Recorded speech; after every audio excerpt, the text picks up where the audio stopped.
What's up, my family? Listen, first-time listener, or you've been here the whole damn time. Hit that like, hit that subscribe, giddy up, let's go, no notes. That's my baby. That's my baby. We're going at it at 110%. I just want 5 minutes of happiness, please. Just give me 5 minutes. And they scored! They did it! Slap. What the hell was that? Oh, yeah! What the f*** are you talking about?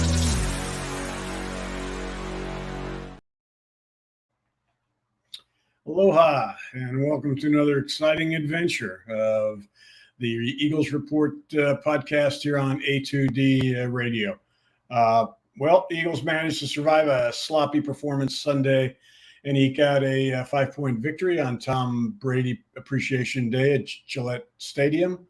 Now they've got just enough time to shower and shave and go back out again tomorrow night and face the 0-1 Vikings at the Link. We're going to review Sunday's game and take a look at tomorrow's game with my guest today, E.J Smith from the Inquirer, their Eagles beat writer. One of the things I missed about not being down at the NovaCare complex anymore, and there are very few things I miss about it, but one at the top of the list is not being able to see this guy and talk football and dogs with EJ. EJ, welcome to the show. Thanks for joining me today. Thanks for having me, Domo. You mentioned that the team is only going to have time for a shower and a shave. I might just have time for the shower. I got to be honest with you. It's a busy week, but I appreciate you having me. Likewise, I miss seeing you around the facility. Thank you. The injury report just came out. Why don't you shed some light on what we both saw? Yeah, so Fletcher Cox is questionable with a rib injury, and then the three guys who are out for Thursday's game are Kenny Gainwell, Reed Blankenship, and James Bradberry.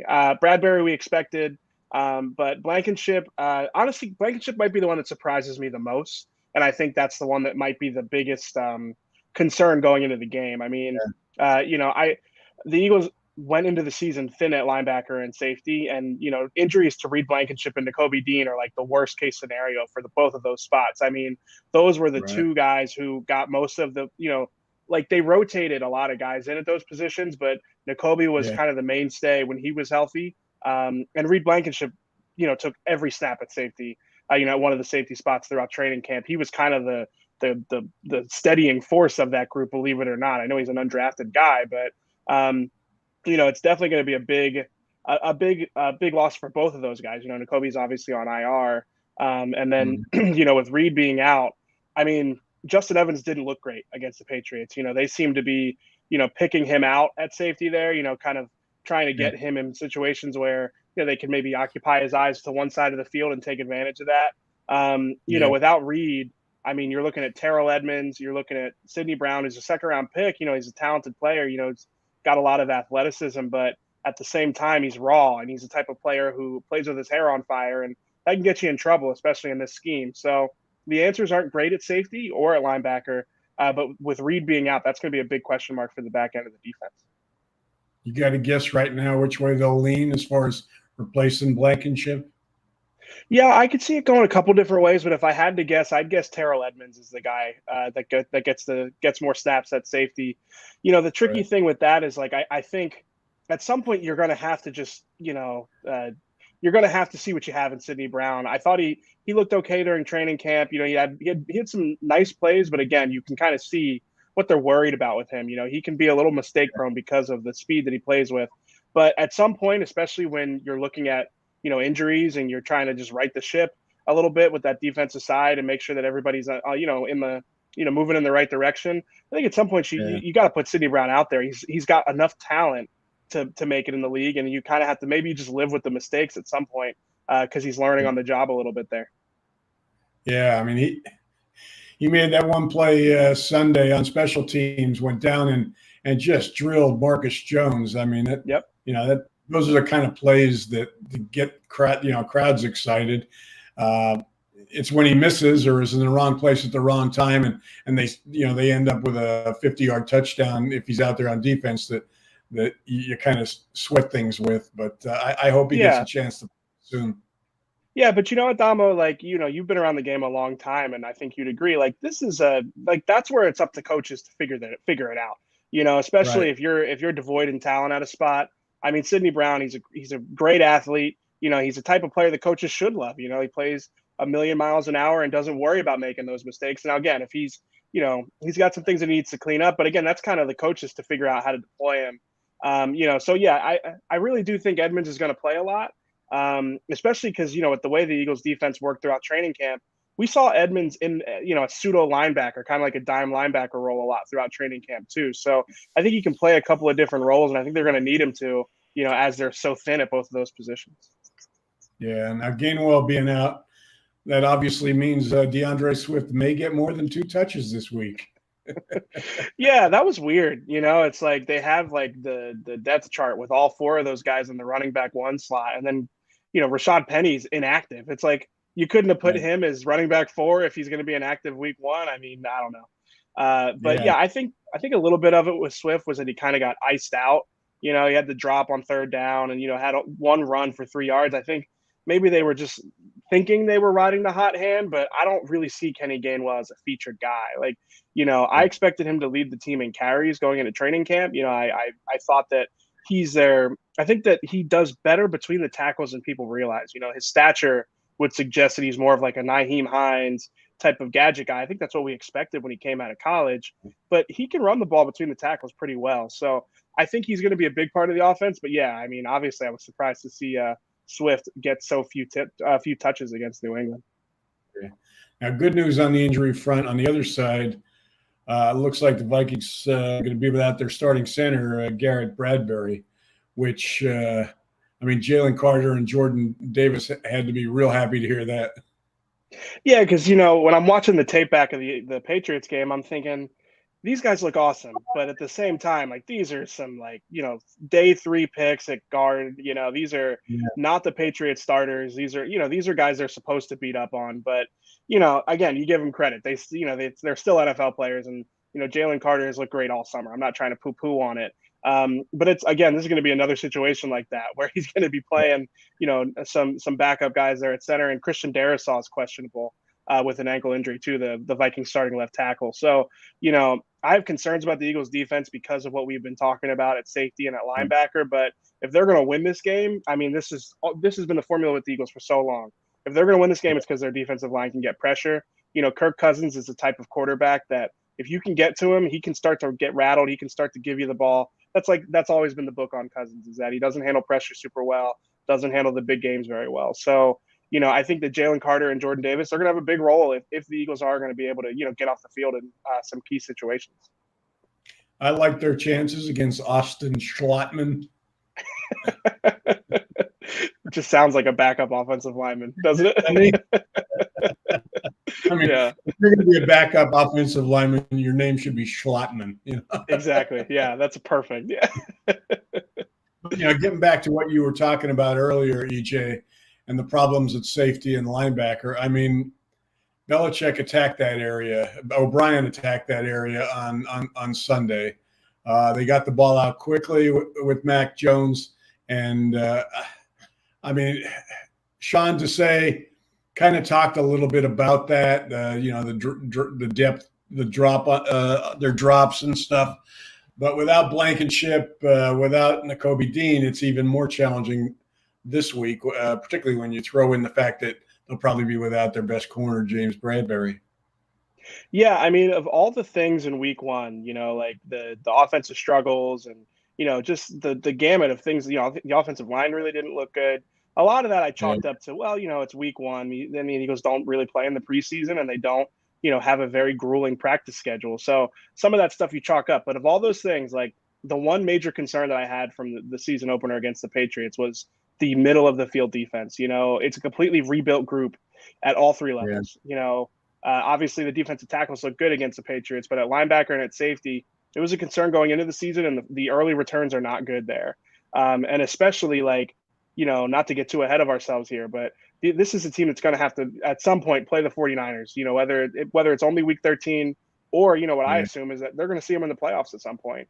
And, Kyle Shanahan's going to look at the middle of the Eagles defense and he just go, this is easy. That's where they want to be anyway. So, Against the Vikings, I think it's going to be, a really, really good test to kind of figure out what you have in those spots. And I think they're so thin there that I think it's going to be a concern. I think it's why, honestly, in my prediction, I'm going to have, the Vikings scoring a lot of points. I think it's going to be a high scoring game because, you've got Justin Jefferson who can line up in the slot. He's very familiar with that spot. You got T.J. Hawkinson, who they just paid a lot of money. I think that those guys, are really going to be the focal point against an Eagles defense that really is not proven at linebacker, at safety. They've got guys who, they signed off the street, guys who are just not really, the types of players that you'd expect to be on a defense that's, got the expectations for that this Eagles team does. So, it's a long season. I think that they're hoping that they can figure this out. We've seen plenty of Eagles teams that have had, some lackluster linebackers who can just give effort and, rack up a lot of tackles with this defensive line the way they are. But, I think that there's going to be games this year where the linebackers are just total liabilities in a way. Like against the Patriots, like they got a lot of pressure up front, but the ball was coming out so fast because there were guys getting open in the middle of the field on intermediate routes. So, I think that that's going to be a big question mark. And again, like this goes back to Desai as well. It's like this is on the coaches to figure out how to, counteract this stuff. So, the loss of Bradberry is big there because, it's not as much. I don't know how much comfort you have with Josh Jobe and like press coverage against Jordan Addison. Like that might not be a matchup you want to, because that's like the answer is like, all right, well, like maybe you get closer to the line of scrimmage with your corners. I don't know if you feel comfortable with Josh Jobe in that situation. So it's an unenviable situation for Desai, but at the same time, it's still a talented group. They've got, a lot of talent up front. They've still got Darius Slay, who like I always feel like he matches up really well with the Justin Jeffersons of the world, the technicians, the route runners. It's like the DK Metcalfs and like, those big, stronger receivers that you've seen him struggle with. So this is a good matchup for him. You saw him do well in it last year, but getting back to what you were asking about, like, the safeties and the linebackers, I do think are going to be the reason why I think that the Vikings will be able to put up points. It's just in those key situations, those like third downs, those, if it's a fourth and short or fourth and medium, that's where I think the Eagles defensive line will be able to impact the game. And that's why I will pick the Eagles to win the game. But I think that there will be points for sure. Yeah, I think, if you're looking for a guy to have, if you're a fantasy guy and looking for a guy that might come up with big numbers besides Justin Jefferson, T.J. Hawkinson is probably a guy that's going to be able to exploit that middle, their tight end. It'll be interesting to see. Let's talk offense real quick, EJ. Brian Johnson described his unit's performance yesterday as sloppy, which was pretty accurate. Four straight 3-and-outs in the second quarter, one completion of more than 20 yards, 17 first downs, 4 for 13 on third down. I don't think people give the Patriots defense enough credit. That is a very good defense and I don't think people knew that. They will soon enough. But how much of it was that? And how much of it was just the offense just sputtering too much for a week one game?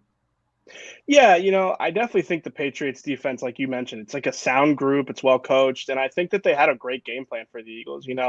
A.J. Brown talked about it after the game, basically explaining like they were in man-to-man on the outside, but in the middle of the field, they were, doing zone concepts where they were passing routes off and, kind of making sure that they were taking away a lot of things. And, they don't play a ton of too high, like, like some of these like Fangio type defenses, but they did have a deep safety a lot of the time and they were taking away a lot of the deep routes. And I think honestly, like, the part that falls on the Eagles offense is that they just really, it was sloppy because they had those penalties. You look at some of those third downs and they're third and 20, third and 13, third and 14, it's hard to convert on those. That's the number one thing you always hear coordinators talk about is, it wasn't about the third down. It was first and second down. So, some of that I do take at their word. I take at Brian Johnson's word here is that, some of those mental errors, that they can't have those because it puts them in third and long. But once you're in third and long, the Eagles offense still has A.J. Brown, Devontae Smith, Dallas Goedert with Jalen Hurts, at the controls. That's an explosive group, with a lot of ability to even erase some of that stuff. We saw him do it last year a lot of the time. And, I thought that that's where Brian Johnson's play calling left something to be desired. It was a conservative approach for certain. There were a lot of third and longs where they just, went with, they call it the coward's draw for a reason. It's that, maybe they can catch them with a run here and, get 15 yards. Like, yeah, those work sometimes, but I mean, you just didn't see them really. At some point they started hitting A.J. Brown on those dig routes a little bit further down the field. But for the most part, I think that they kind of accepted, like, all right, we have to be a dink and dunk offense. And I think sometimes it's like, when you've got the talent that they have, you can force the issue sometimes. And I think you see teams do that. So, I mean, I think the biggest thing for me was the play calling was a little conservative. Even going into the second, into the end of the second quarter there, they had about maybe 30, I want to say maybe 25, 30 seconds, or maybe it was even more like 40 seconds. They had some time and they just ran the ball and went to the locker room. And I just remember thinking, like, that's an instance where you can take a shot. You can see if you can build something. I think they were just ready to go in and lick their wounds. And I think that conservative approach with as much talent as they have on offense, like, that's something I think they have to figure out. And then I was surprised, like, again, the Patriots, give them credit, their defensive front, Matthew Judon's a really good player. But like the Eagles offensive line had a pretty, uncharacteristically shaky day. Whether it was Lane Johnson or Jordan Mailata in particular, seemed like they struggled with the Patriots edge guys. And, I think that contributed to it because they weren't really running the ball that well on early downs. The Patriots were kind of daring them to take the underneath stuff and, trying to take away the big play. A good way to be able to get them out of that is being in third and manageable. And the way you do that is by running the ball well. So, I think that was those are the two things that I think the Eagles offense has to figure out. I'm not super concerned that they won't figure it out. I think that there's a track record of them being productive. And I think that some of that is just, week one, cobwebs or whatever, rust you want to call it. Even like down to like Jalen Hurts didn't really look confident going into, contact situations. Like, I think you could tell that he's had the red jersey on for a while. Like, there were a couple of times where it was awkward slides or, kind of didn't really know what to do. And then the fumble, I think, is a perfect example. Like, this guy hasn't been hitting, whatever it's been, 6 months. So, I definitely think that there's a lot for them to work out. It's a short turnaround. I don't know how much time they really have to work that stuff out, but I think the group has earned the benefit of the doubt from last year. And just, again, by how much talent they have, I think they're going to be able to put up points against this Vikings defense. Yeah, that you mentioned the fact that Jalen hadn't been hit. And right after the game on Sunday, I was kind of surprised to see Nick address it right away that maybe he admitted they maybe need to reevaluate their how they play these guys in the preseason and give the starters a little more work than they did this year, which was 0. I think he's serious. I mean, I think he's going to look hard at that. And I think it definitely mattered. I've had quarterbacks tell me you got to get hit at least once in the preseason before you line up in week 1 because, it's like going into cold water. I mean, you got to get used to it. So it'll be interesting to see what he does.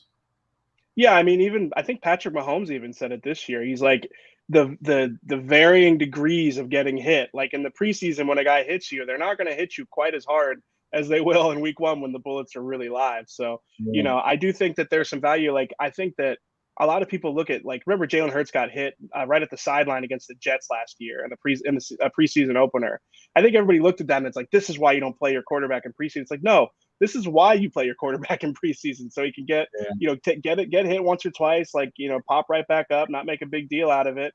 Obviously, you don't want unnecessary roughness penalties on your best player, but, I do think there's some value to it. And yeah, I agree. I thought it was interesting that Nick, made a point of saying, like, we're probably going to have to revisit that, next summer. He said, I think he even made me joke that he might regret bringing it up, but like, I think that they will have to think about that because they have played in the preseason. This year was the first year, probably the short turnaround from the Super Bowl. They didn't want to, expend them too much, but I think it is important to get that series or two in the preseason, just enough to kind of, like you said, get hit and kind of get back into the rhythm of it. All right. EJ, we got to take a quick 30-second commercial break. We'll be right back. Royal Billiard and Recreation, proudly celebrating 40 years and our new, bigger showroom. Twice the size and twice the fun. More pool tables by Olhausen. More dartboard sets, including custom reclaimed backboards. More bar and kitchen stools that can change a room. And more bars, including pre-built and custom. Hot tubs, skee ball, shuffleboard, outdoor, and fun. Royal Billiard and Recreation, your ultimate game room store. Now located on Bethlehem Pike in Colmar. And we're back with E.J Smith from the Inquirer. EJ, one of the things I'm really going to be interested to see here, we saw it Sunday, but as we move on here, defensive coordinators have spent the offseason studying the Eagles really closely because of their diverse attack, because of Jalen's ability to run the ball, because of the weapons they got on the outside and inside. So, I mean, they spent a lot. Belichick has spent more than a few minutes before this week looking at how you stop that. And I mean, we saw some of the ways Sunday. I mean, granted, Brian did have a conservative game plan, but they took away the deep ball. And another thing they did was, except for Jalen's 14-yard run early on, they did a good job of not giving him lanes. I mean, I don't know what his numbers were that he finished with, but I think after that 14-yarder for a first down, I think he only had one more rushing first down. They never got in 3rd and 1, 4th and 1 situations where that quarterback sneak can be, which was, I think in the Super Bowl, they were 6 for 6 on them. Yeah. They never got a chance to even do it on Sunday. So it's going to be interesting to watch how, like this week, how Brian Flores attacks that offense. Yeah, and that's part of the genius of like what the Patriots did against them. The Hurts rushing stats is like, you always hear like, well, you can't play man coverage against a quarterback that runs because all your defensive backs have their, linebackers have their backs turned and quarterback can just take off. And, a lot of teams like, oh, well, we'll do man with a spy and that'll fix it. But Jalen Hurts is too athletic. If you're putting him one-on-one with a linebacker, he's going to beat that guy a lot of the time. But with the Patriots doing like, the man on the outside, but then on the interior, like having those zone concepts where you're passing guys off and keeping your eyes on him. I think that was a big reason why you contain them, because again, it's like, well, usually when teams run zone against the Eagles and they RPO you to death, I think the Patriots are just really well prepared for what this Eagles offense does. And you're right. Teams are going to watch that, especially Brian Flores, who's like, has a familiarity with Bill Belichick from working there. And, there's some similarities in the scheme. Right. So I think you're going to see teams start to pick stuff up. Even the blitzing, Jalen Hurts kind of struggled with the blitz, and you kind of hear from people like there's not really hot reads in the Eagles offense as much as some of the other offenses across the league. There's not as many check down options because, I think with Jalen Hurts, it's a little bit like he's his own check down, right? He's just going to take off instead of giving it to a running back. So, I do think that's going to be one of the biggest, things to watch every week with this Eagles offense is how teams kind of evolve. I mean, is he going to get the Mahomes treatment at some point where it's like, every team is just in a too high shell. They're just desperate to keep you from, beating them over the top. And I think, that's kind of like once you become one of the elite quarterbacks, like you saw it with Mahomes, it's like that's the evolution that constantly happens as teams change how they play against you. And then you have to figure out how to crack that code. And then they just go to do something else. And I think, that was definitely a little bit of it against the Patriots. Like, we talked about some of the stuff I don't expect to really be an issue, for the rest of the season, some stuff that might just be some cobwebs or rust. But I do think there's going to be an evolution here, and Jalen Hurts is just going to keep having to find answers for the different ways that defenses are going to play him. Yeah. Again, I agree with you. It's the offensive line situation Sunday, not something that you're going to lose sleep over because they're just too good. But how do you explain Lane struggling with a rookie like Keon Jones? I mean, he gave it. I think according to if the Pro Football Focus numbers are on target, he gave up 6 pressures. That's just 3 less than he gave all of last season. And Jordan, Jordan struggled last year and is starting to, struggles again in the first game. It's not something you like to see. I don't think you lose sleep over it, but. Yeah, no, it's strange, especially because, like, dating back to the training camp practices, like, Myles Garrett gave both of those guys a hard time, too. Now, listen, Myles Garrett gives everybody a hard time. He's, one of the best players in the league. But I agree. I think that the Patriots, like, they obviously are heavy on the edge in a way that you would expect Mailata to be fine with. Mailata, the guys that give him trouble are the Brian Burnses, the Hassan Reddicks, the guys who are, light and fast and get low over the edge. But, yeah, I don't know. I think that, I don't like to give weather excuses ever because, like, listen, that both teams are playing in the same elements. But could that be part of it? Maybe. I think that really is like my week one, like, weird thing that happened that, if it persists, then I'll definitely be concerned about it. But I mean, Lane, especially, like with Mailata, I think there's a ceiling there, like, that people I think that he does have an insane ceiling because of the athleticism he has and the size that he has, but he hasn't quite gotten there yet. I think that he's a above average, fringe Pro Bowl caliber left tackle. I think, if he takes another step, he could be, consistent Pro Bowler, all pro type player. I mean, he's got the size and the athleticism to do it.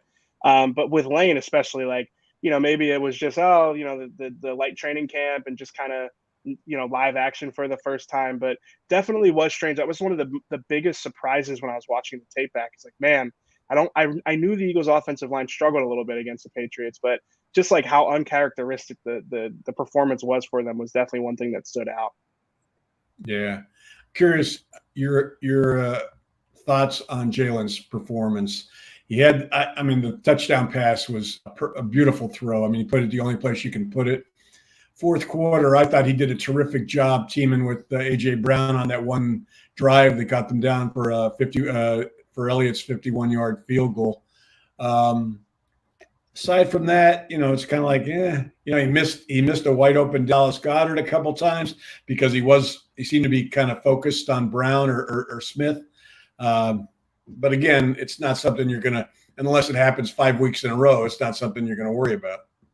Yeah, I completely agree. But honestly, he looked more like the 2021 version of Jalen Hurts, who was a little bit apprehensive at times, a little bit uncertain. And I think that that's always going to be – I think that when Hurts does have a situation where the picture is not exactly what he expected or not as clean as he wanted, he's always going to have the legs, to fall back on, the ability to get out of the pocket and create.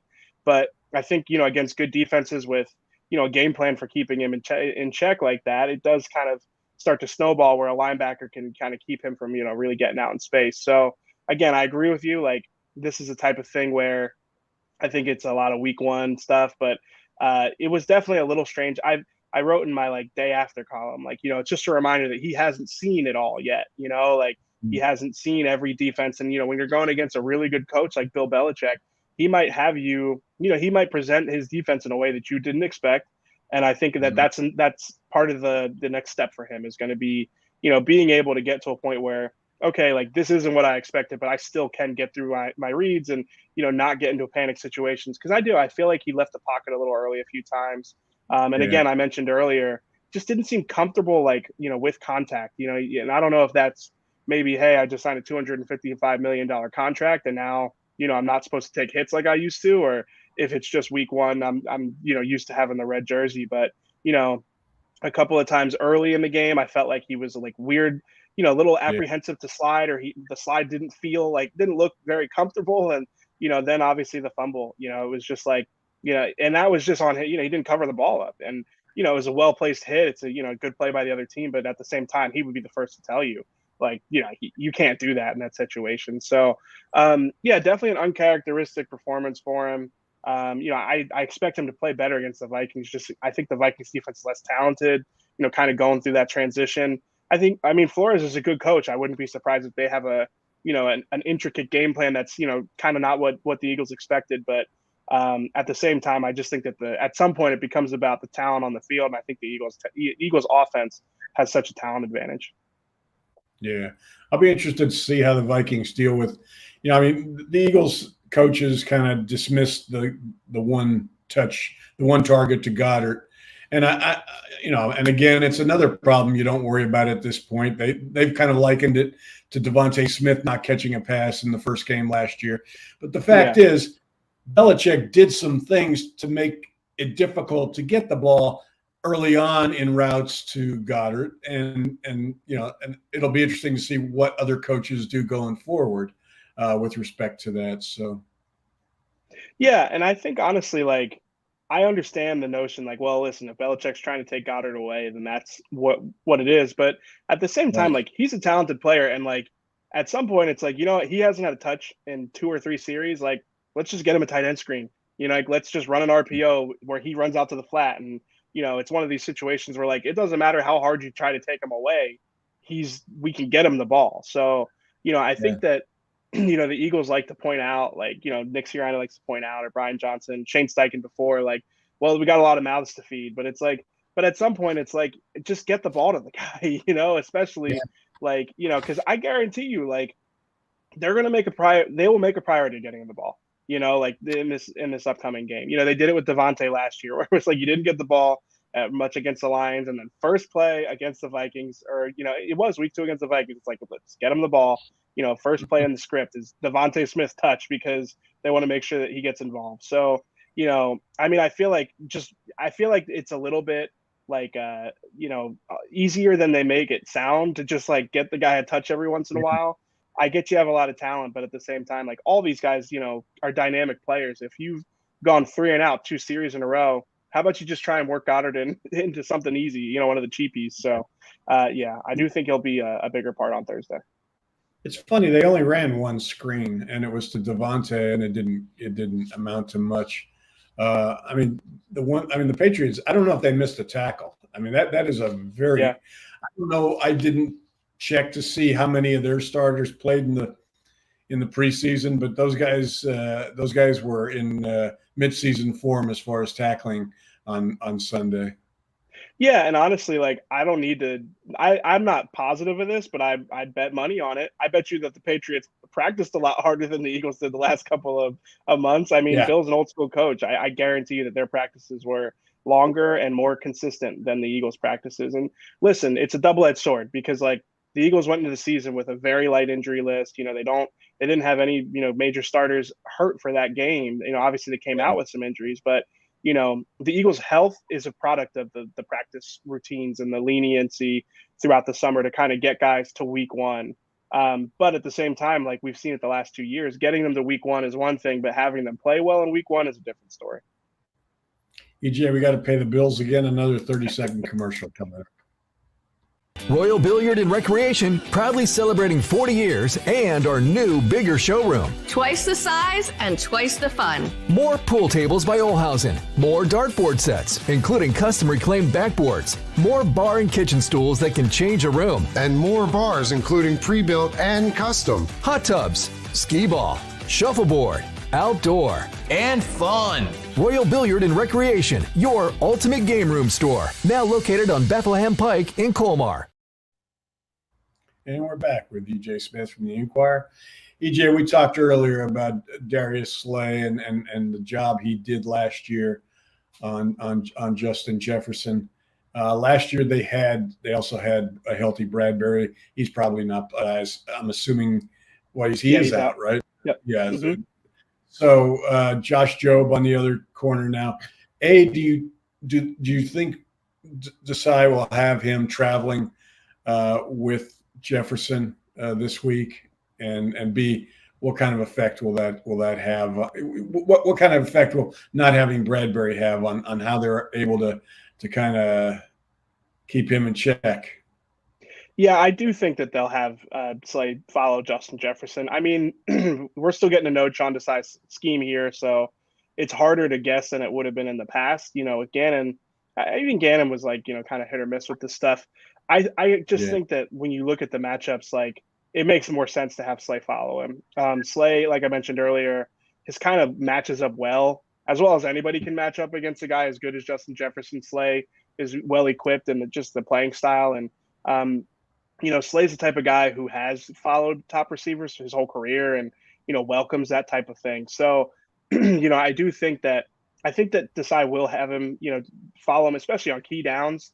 Maybe not the whole game if they're in zone and they want to mix it up. But when you look at it, it's just really like, Josh Jobe in his first like real extended NFL action against, Justin Jefferson, that's a daunting prospect. Even him against Jordan Addison, that's going to be a tough matchup. Addison looked good in the week 1 game against the Bucs. So, I do think that it's going to be a challenge. I definitely think the Vikings are going to test him early, Jobe, that is. I think they're probably going to try and pick on him and see what they can produce against him. And, Jobe is an interesting player. I like his profile. I think he had a good camp. He's got long arms and he's got the Alabama pedigree at the very least. But yeah, I really do think that he might even benefit just from the fact that the Vikings are like, well, the middle of the field is going to be wide open. So, we don't have to throw it to outside the numbers against Josh Jobe as much just because, we've got TJ Hawkinson and Justin Jefferson running free up the middle of the field. So I do think the Eagles defense has a lot of question marks going into the game, Jobe being one of them. But listen, I think that when you look at Job, like I wouldn't view him as just like some completely unproven, undrafted cornerback like some of the guys that we have seen the Eagles have in the past with, these guys who, were off the practice squad or, the Michael Jaquettes of the world. I think that Job has proven enough to really be the number 3 cornerback here. I mean, they had Greedy Williams in camp. They drafted Keely Ringo in the 4th round. Job won that job because he played well. But at the same time, there's a difference between, looking good against the Cleveland Browns in joint practices and, lining up against Jordan Howard or, having, 12 reps against Justin Jefferson. Like that's definitely, varying levels here. But, I think that he at the very least has proven why he's going to be the guy. And then it's just a matter of, figuring out if he can do it when the lights are on. Yeah. It's be a good time for our agree or disagree question. Justin Jefferson had 150 receiving yards Sunday, and the Vikings lost to Tampa Bay. He'll have at least 120 against the Eagles, against a secondary that won't have Bradberry. Agree or disagree? I'm going to disagree. I'm going to guess that they will have some big numbers. I'm going to guess that T.J. Hawkinson might go over 100. I wouldn't be surprised if Addison goes over 100. I think that Jefferson is the only player on that Vikings offense, and I look at and I go like, he actually has a pretty tough matchup with this Eagles defense. Yeah. Obviously, I look at the Vikings offensive line and think that there could be problems. I think the Eagles defense, their pass rush could get home. But, I mean, I think that Slay – I have enough respect for Slay and the way that he played even in the season opener. He kind of dispelled any questions about if he still has the speed, as he's getting a little older there. I mean, he looked really good. His pick 6 was really impressive, but that recovery on the they had a cover 0 route, and he was completely out of position. I thought they were going to walk him for a touchdown, and he almost picked it off. His recovery speed there was really impressive. So I'm going to go under on the Justin Jefferson or the disagree on the over under here. But right. I think the Vikings will put up points. I think that there's going to be some big performances, but I think that Jefferson's the one guy that, I'd expect him to be a little bit held in check because they're going to be able to get the ball to other guys too. It's like, I think that T.J. Hawkinson, like if you have him in fantasy, I think you're going to be excited. So, I wanted to talk to you. We talked earlier about Jalen Carter. You did a terrific profile on him last week, which I'll ask you about in a second. But Sunday, I think he finished with 8 pressures in. I want to say he was on the field for 40 plays, 40 snaps, which I was surprised that he played that much. And the fact that he dominated the way he did, 8 pressures and a sack. I think Pro Football Focus gave him the highest grade of any rookie first round pick in the draft this year. I'm sure you had to be impressed by what you saw of him on Sunday. Yeah, especially like given within the context of like young defensive tackles in the NFL, like the track record is not great. Like he is not like defensive tackles usually take a few years to really, become impact players. Like if you look at the last 15 years, really there's like 2 or 3 guys who came in right away and had, an impact, even like a modest impact. Like we're talking like 5 sacks. Like, Aaron Donald is the biggest one. And then, there's a couple other guys, but like really to do what he did in his first game is surprising at that position. I think Next Gen Stats had a number or they basically said that he had the highest amount of pressures for a rookie defensive tackle in their first season, not just the season opener game, like literally the entire 17 or 16 game sample for a rookie defensive tackle. So really impressive. I mean, but it tracks with how he looked in training camp. I mean, his combination of being able to get off the ball and then he's just really powerful. He's got really strong hands. He's able to just dislodge people and, get off the blocks in a hurry. I mean, he's a total freak. And I know you mentioned like the story, like getting to know him, like football has always come really easy to him. Like it was funny. He was explaining to me like, oh, well, when I got to college, I had to start really thinking about if the offense was going to run the ball or throw the ball. Like, it wasn't until he was in the SEC that he's starting to do the thing that they talk about in movies, like looking at the knuckles of the offensive lineman to see if he's coming out or, dropping back. So, really impressive performance by him. I think that he could have had more sacks if the linebacking core and the safeties were a little bit more solid up the middle of the field. Again, like Mac Jones, I think he got the ball at like 2.52 seconds on average. So, I think he would have been the beneficiary of even more if Jones tried to hold the ball a little bit longer. So, definitely like bullish on what he might do this year. I mean, he's just, I think that the character stuff is its own entity, but I think once he's in the season, it's a little bit, smoother sailing. It's just, there's no time to do anything anyway. So, I like when you put him on the field, it's obvious that why he was, a coveted player in the draft. He's just got a really rare blend of like quickness off the ball, power, and speed and everything. So, I mean, a lot of teams in the league just took him completely off their draft board. Yeah.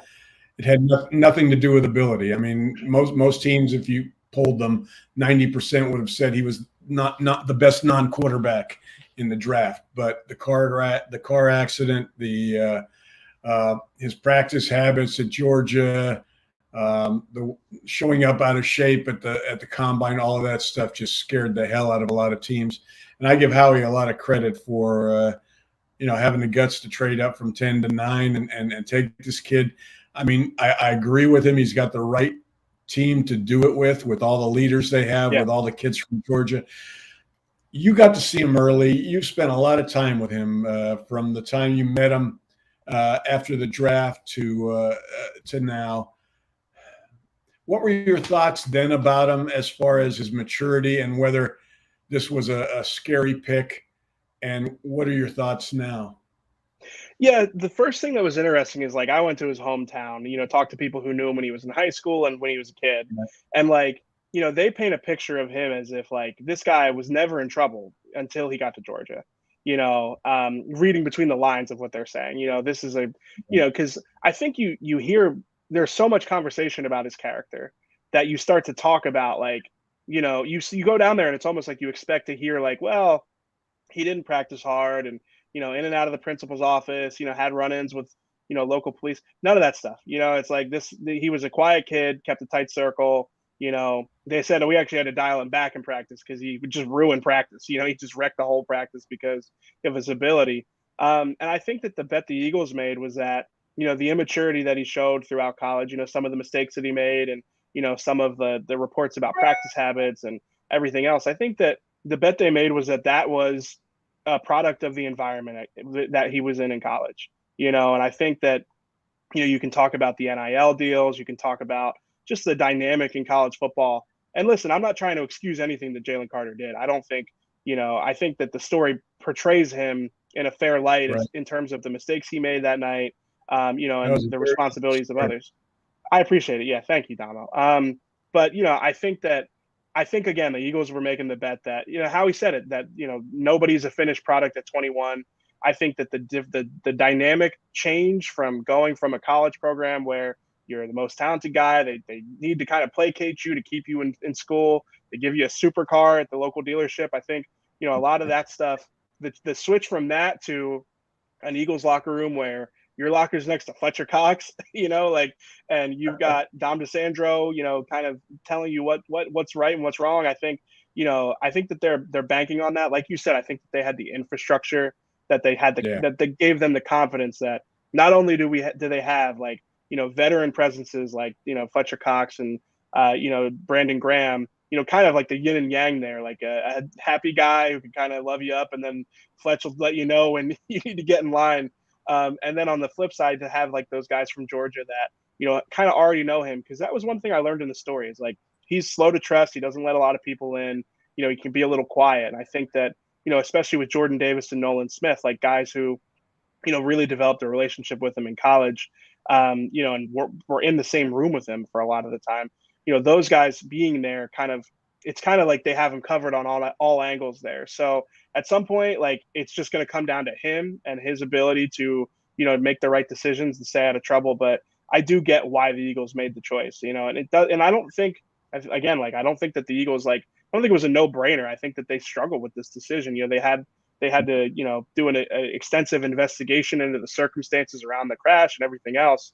But I do think that the conclusion they came to, you understand it, like for all the reasons I've been talking about. So, getting to know Jalen, like he seems like a quiet kid and he seems like he's still a kid, and I think that they're banking on that. They're going to be able to teach him how to, the line of the story, become a pro, become a man, kind of grow into himself in the league. So We'll see how he does, but at least on field ability, like you totally get it, and you see why they made that gamble. So, you mentioned putting his locker right next to Fletcher's.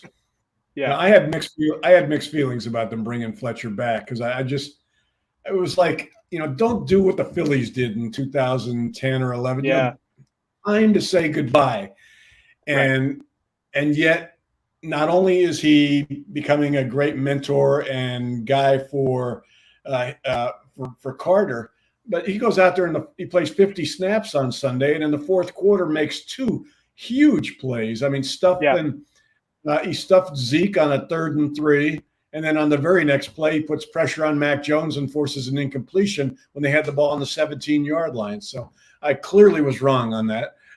Cox is probably going to be an all-pro this year, but I was right there with you.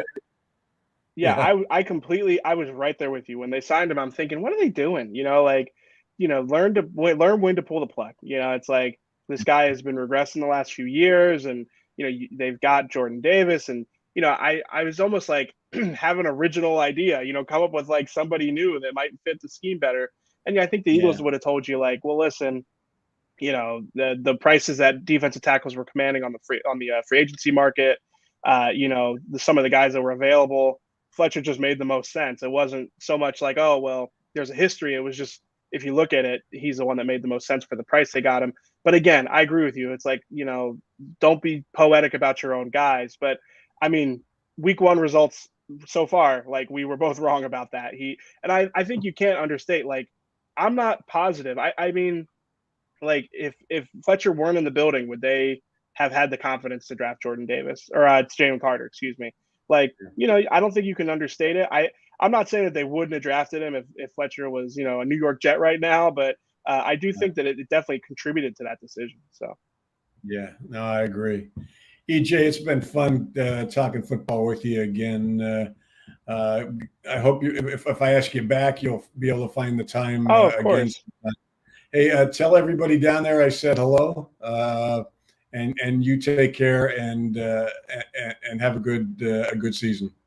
It was great seeing you, Domo. I appreciate you having me on. Yeah, ask me back anytime. I'd be happy to do it. Take care, EJ. And we're going to break for a quick commercial right now. Royal Billiard and Recreation, proudly celebrating 40 years and our new, bigger showroom. Twice the size and twice the fun. More pool tables by Olhausen. More dartboard sets, including custom reclaimed backboards. More bar and kitchen stools that can change a room. And more bars, including pre-built and custom. Hot tubs, skee ball, shuffleboard, outdoor, and fun. Royal Billiard and Recreation, your ultimate game room store. Now located on Bethlehem Pike in Colmar. And now for the fun, low-tech part of our show, my top 10 and bottom 5 power rankings with my low-tech board. Good news is I've ordered a magnetic helmets to put on this board on a magnetic board, and will be a little bit more high tech in the future. But right now, we're going to use this system.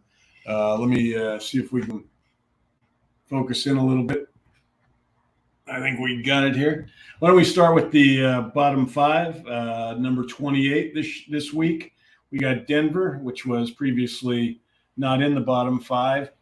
Had a 17-16 loss to the Raiders and plays Washington this week. The Broncos have one of the better defenses and did a good job on the Raiders defensively. Trouble is they only had 260 yards in offense. Russell Wilson wasn't awful, but he had 177 passing yards to 10 different receivers. We'll see how this Sean Payton, Russell Wilson thing goes as the season goes along. Number 29, another unranked team, a team that wasn't in the bottom 5 last week, but earned their way in there with a 18-point loss to Green Bay, and that is the Chicago Bears, the Bears. Justin Fields, as he did many times last year, led the Bears in rushing, but was very uneven as a passer. They traded for DJ Moore so that they got, that was what they got when Carolina moved up for the chance to get Their quarterback, and DJ Moore was barely visible on Sunday. 2 catches, 25 yards. Number 30, the Houston Texans. They were 28 last week, moved down with a 25-9 loss to Baltimore. C.J. Stroud, their rookie quarterback, kind of looked like a deer in the headlights rookie, which is what you'd expect. They've got Indianapolis this week, and they should be able to even their record. Number 31 is Indianapolis. The Colts lost to Washington 20-16. I'm sorry. They lost to Jacksonville 31-21. I had them and Arizona mixed up. Actually played pretty well for 3 quarters. They had Jacksonville. They led Jacksonville 21-17, and then gave up 14 unanswered points in the fourth quarter and lost this game. They're playing Houston this week. Arizona, they're probably going to stay 32 probably most of the season because they are just god-awful, especially offensively. They've got Josh Dobbs, a quarterback, with Kyler Murray on the PUP list for at least 4 weeks. He had 132 passing yards in their loss to Washington on Sunday, averaged 4.4 yards per attempt. They got the Giants this week. I know the Giants looked awful last week in their 40-0 loss to the Cowboys, but I think they're going to beat Arizona. So, and now we move to the top 10. I've got 5 of them already uncovered, just because I didn't want to risk the board falling apart when I turned them over. Number 10 is the Baltimore Ravens, who beat the Houston Texans 25-9. They were unranked last week. They've got Cincinnati at Cincinnati this week. Cincinnati we'll talk about in a little bit. They lost, obviously. Big blow for the Ravens. They lost their top running back, J.K. Dobbins, to an Achilles tear. And so that's going to hurt them. Lamar Jackson looked pretty good on Sunday, 17 for 22. And the defense held Houston to 3 field goals. Well, the bad news Bears probably could hold Houston to 3 field goals. At number 9, we've got the Dolphins, previously unranked. They move into the top 10 with a 36-34 win over the Chargers. Tua just lit it up. 466 passing yards, 3 touchdowns. Wasn't sacked at all, despite the fact that his starting left tackle, Terran Armstead, is out with a knee and ankle injury. Tyreek Hill was just unstoppable as well. 11 catches for 215 yards and 2 touchdowns. Number 8, we've got the Bills. They were 4 last week, dropped down to 8 after a 22-16, that memorable 22-16 overtime win, a loss to the Jets on the walk-off punt return. They've got the Raiders this week, 1-0 Raiders. Josh Allen was just terrible on Monday night. 4 turnovers, including 3 interceptions. Defense gave up 172 rushing yards, including 127 to Breece Hall. Number 7, we got the Jags. The Jags struggled for 3 quarters with Indianapolis, but then pulled it out with 14 points in the fourth quarter to go 1-0. They've got a tough game this week against Kansas City at home. They almost upset Kansas City, who went on to win the Super Bowl, but they almost beat them in the playoffs, losing by 7 points. So, Calvin Ridley played his first game with Jacksonville. I think he and Trevor Lawrence are going to be a great connection this year. Ridley had 8 catches for 101 yards and a touchdown on Sunday. Okay, number 6, at least for now, up from 8, the Jets. I really feel sorry for these guys. Anybody that watched the Hard Knocks series this summer, a lot of people that weren't Jets fans or Aaron Rodgers fans probably became fans after watching that series. And then Aaron Rodgers after 4 plays in this game Monday against Buffalo, goes down with a ruptured Achilles. They do manage to win the game, but Aaron Rodgers is lost for the season. Right now, it looks like they'll stick with Zach Wilson. My guess is they're going to go out and get another quarterback someplace, but we'll see how that goes. The one thing they still have is one of the best defenses in the league. The Jets defense forced those 4 Josh Allen turnovers and sacked him 5 times on Monday night. This week, another tough game for them. They go down to Dallas to play the 1-0 Cowboys, who, well, we'll talk about them in a second. Now we're at number 5.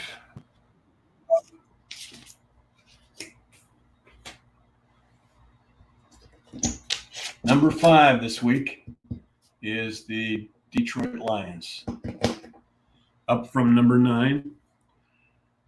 They beat Kansas City 21-20.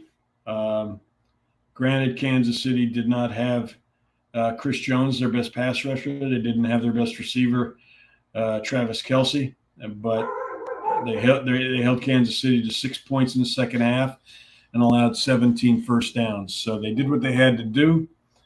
This is a team that's going to, they just missed the playoffs last year. Barring injuries, I think they're going to be in good shape this year. They've got Seattle at home this week. Seattle is 0-1. Number 4, Kansas City Chiefs.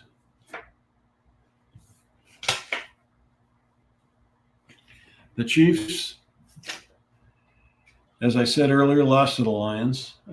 So we don't have to say much about them other than the good news is Chris Jones has signed, so he'll be back this week. They'll also have the Travis Kelce practice today, so he'll be back. So this team is kind of back intact. But they've got a tough game. They got to go down to Jacksonville for a rematch with the Jaguars, who gave them all they could handle in the playoffs. And number 3.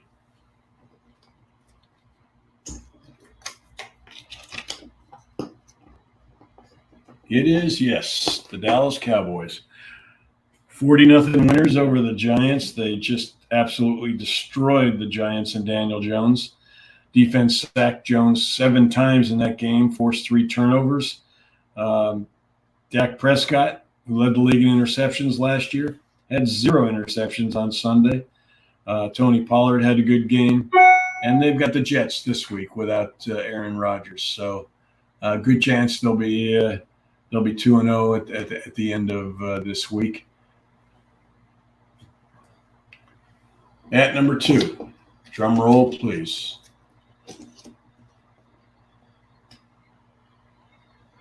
We've got the 49ers.